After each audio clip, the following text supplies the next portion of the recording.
Кыргыз Республикасынын Ички иштер министрлигинин маалыматтык технологиялык башкы башкармалыгынын маалыматына таянып, Даткайым гендердик теңчиликке жаңыча жетишүү долбоорунун улуттук координатору Бактыгүл Исламбекова үй бүлөлүк зордук зомбулук фактылары тууралуу буларды айтты.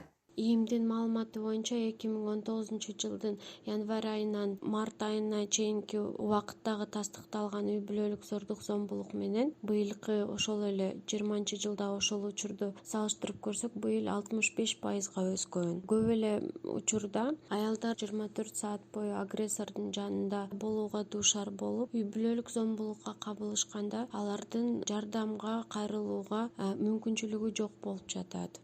Киргизилген чектөөлөргө байланыштуу алар туугандарыныкына же ата-энесиникине же башка тааныштарыныкына, кризистик борборлорго, башка социалдык кызматтарга жете алышпайт. Анын үстүнө көп кризистик борборлордо дагы жабырлануучуларды кабыл алууга санитардык мүмкүнчүлүктөрү жок. Ошондуктан алар телефон же онлайн гана иштеп жатышат.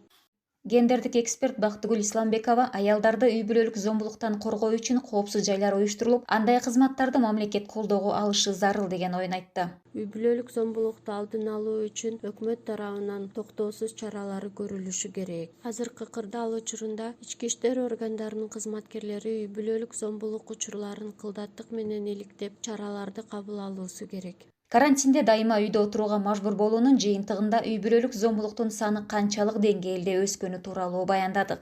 Уктуруубуздун аягында агрессорлор менен жалгыз калганда аман калууга жардам берген айрым сунуштарды айта кетели. Зомбулуктун залалдарынан өзүңүздү, жакындарыңызды сактоо үчүн араздашуудан оолак болууга жана чыр-чатакты өөрчүтпөгөнгө аракет кылыңыз. Ушун менен кезектеги уктуруубуз соңуна чыкты. Даярдаган Барчын Мамытбекова. Кайрадан амандыкта.